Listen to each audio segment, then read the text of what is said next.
Hi, I'm Nicole Ferraro, and this is The Divide, a podcast from Light Reading exploring the ongoing digital divide, why and where it still exists, and what needs to be done to get people everywhere connected to reliable, high-speed internet.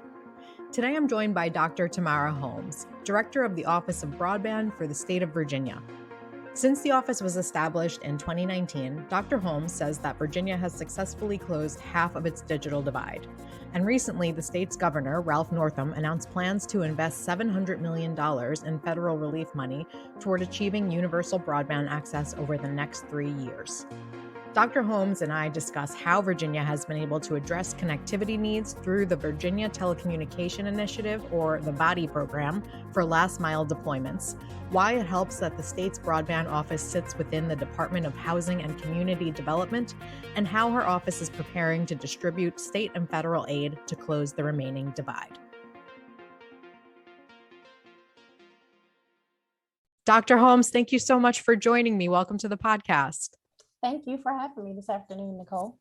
My pleasure. So to start off, just tell me a bit about your role as the director of the Office of Broadband, when the office got started, and what it does. Okay.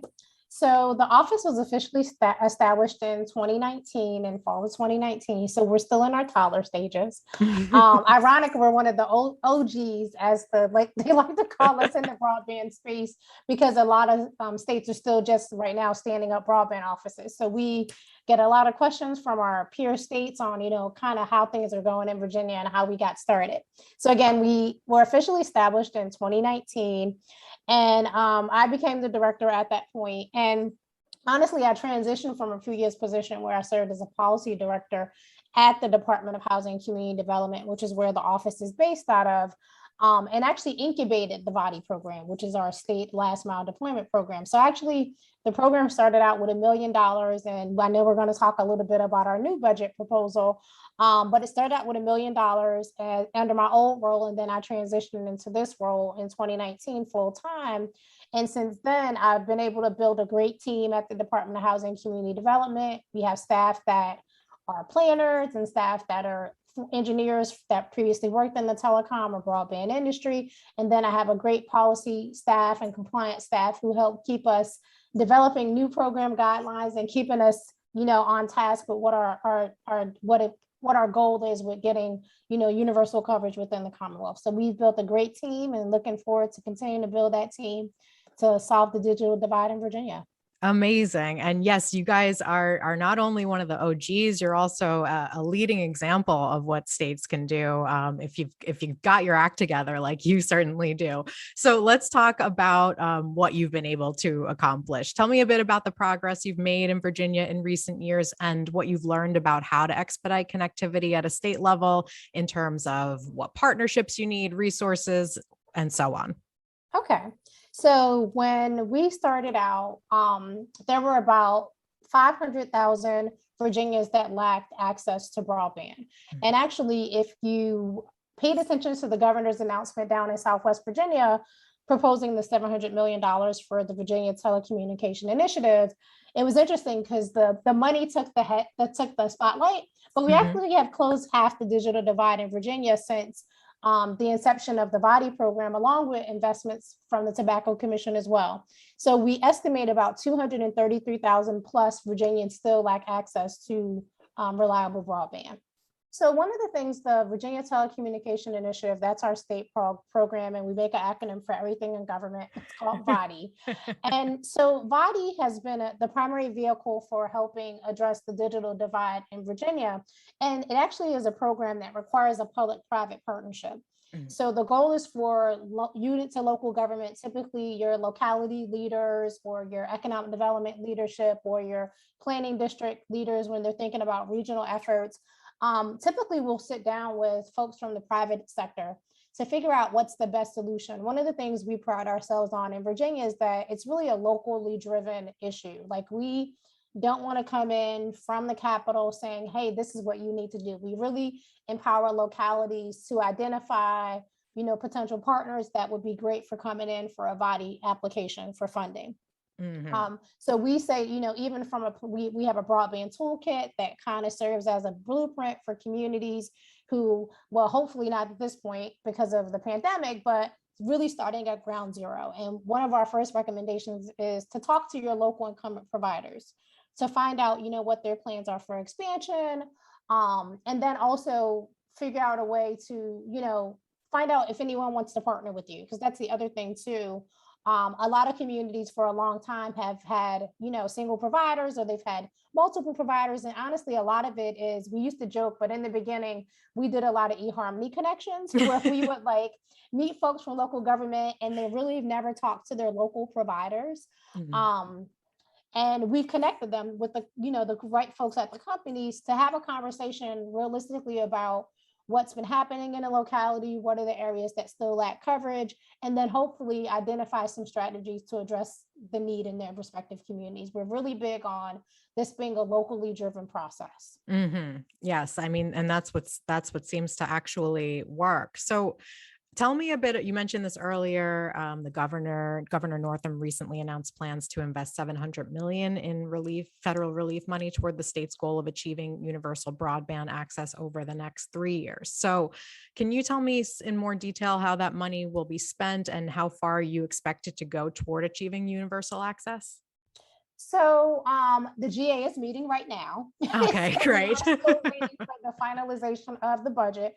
As you said earlier, the governor did make a proposed $700 million for broadband. And so VATI actually started out as a program funded through the general fund. So we actually, through fiscal year 2022, have about $49.7 million in state funding, in addition to the current $700 million proposal. We do have a current grant round open. So for anyone that's in local government in Virginia, we have a grant that's due September 14th. And what we're planning to do right now, Nicole, and again, things can change because the GA is currently in session, is the goal would be, because we have a current grant application cycle open, what we're recommending is folks submit an application through the VATI. So basically our VATI program is like the one portal right now. Now that could be subject to change. But for anyone that's interested in getting funding sooner than later, to submit an application through our Virginia Telecommunication Initiative. And we anticipate, along with our $49.7 million, that will, award some projects will probably potentially be funded under ARPA funding. One thing we want to note is that, the Treasury Department, I think it's the draft interim final rules, which is always interesting. So, so we do know that that's a moving target. And they haven't finalized the rules yet. So we want to be mindful of both the budget we'll get from the General Assembly, but at the same time, also hearing more about what's happening at the federal level regarding the guidance that has come out.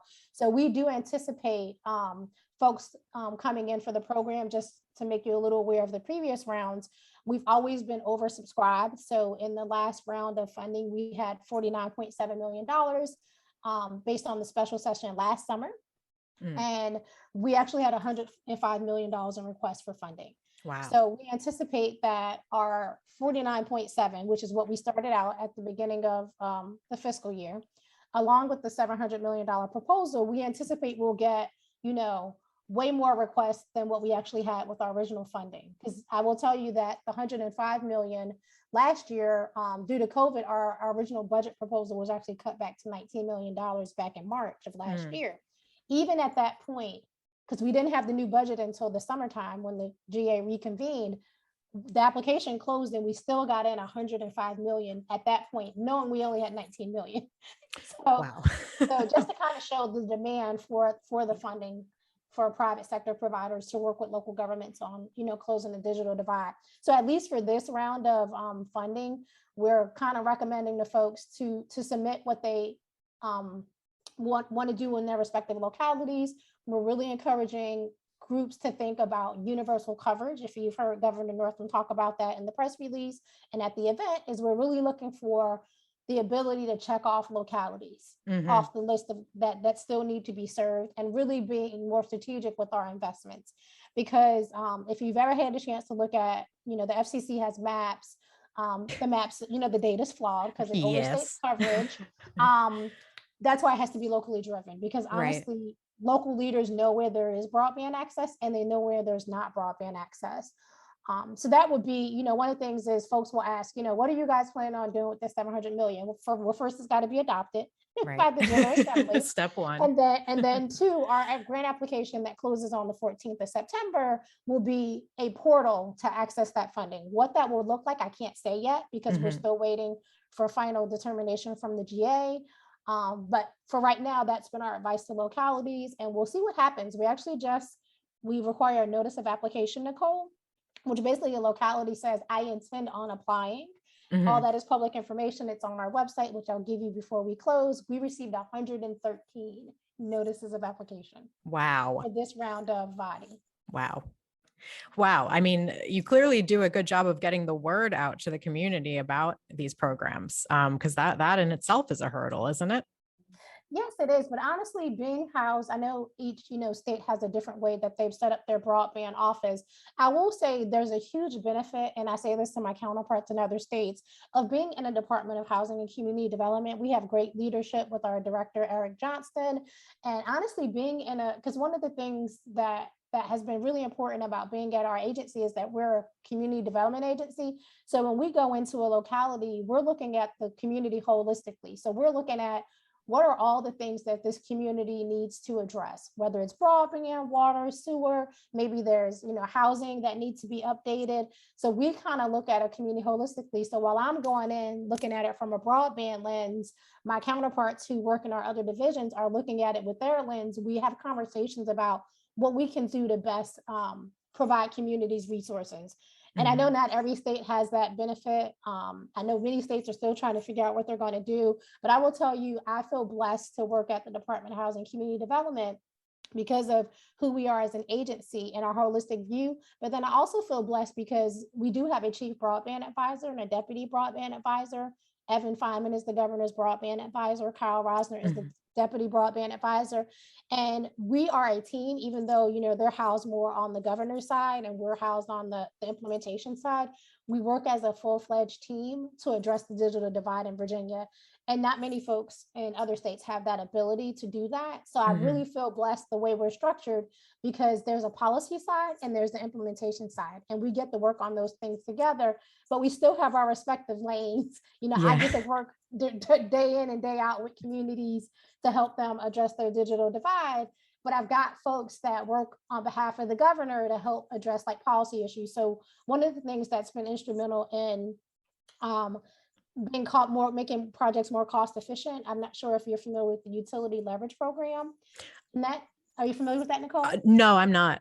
Okay, so just to share with you, utility leverage program is a program where our investor-owned utilities, Dominion Virginia Power and APCO, actually, because they're currently upgrading their smart grid, their transmission lines with fiber. So they have the ability to go to the State Corporation Commission and get permission to build excess fiber. And as they build the excess fiber, they can lease it to an internet service provider who in turn can actually do last mile build outs. And we've actually funded 2 projects in Virginia using this utility leverage program. Wow. One project in Southwest Virginia in Grayson County with Appalachian Power, and then a project on the Northern Neck with Dominion Virginia Power and a private ISP. So that's something that we were seeing folks taking way more advantage of because at the end of the day, the goal is to close the digital divide in Virginia and having many tools in our toolkit to address the need in Virginia. Yeah, absolutely. I guess the last thing I want to ask you then, we have this broadband bill that is slowly creeping its way through Congress with $65 billion. I know you're more focused on things at a local level right now, but is there anything that you really want to see come out of this once it finally makes its way to the president's desk, probably later this year? I mean, I've been doing community development for over 20 years, and this is probably the most investment I've ever seen in just community development in general, to be honest with you. So, I mean, I think, whatever will come out of Congress, Virginia will continue to go towards addressing the digital divide. Just because there's a huge demand, there's issues potentially with supply chains. Of course, we saw that during the pandemic. So I think that whatever comes out of Congress will just add to our arsenal of things that we will need to address the digital divide in Virginia. and just waiting to see what happens with it. Yeah. Honestly, right now, as I said earlier, I'm really focused on what's happening in the General Assembly right now. That's right. Regarding our $700 million and looking forward to implementing, that the recovery funds to support the digital, addressing the digital divide in Virginia. And maybe once we finish with our GA session, I'll be able to pay a little close attention to what's going on in DC. But right now, I'm paying close attention to what's going on in Virginia. And that's why I have a policy person that can do that. That's perfect. And fair enough. You have plenty of time to pay attention to what they're doing because they're not getting through it anytime soon. So before I let you go, you want to drop that website for people who want to apply? Our website is www.dhcd, that's dog, house, cat, dog, .virginia spelled out .gov. And you go to the VATI website, which is VATI. So www.dhcd.virginia.gov, VATI. Okay. Dog, house, cat, dog, yes. As I would say I've in been saying that for 7 years. In my Queen's accent, dog, house, cat, dog. Jersey, so, I get that. Okay. I'll make sure to put that in actual hyperlink on our website as well, along with this episode. Thank you so much, Dr. Holmes, for taking the time to talk with me and for all of the amazing work you're doing for the people of Virginia. It's great to hear from you. Thank you. And thank you so much for having us.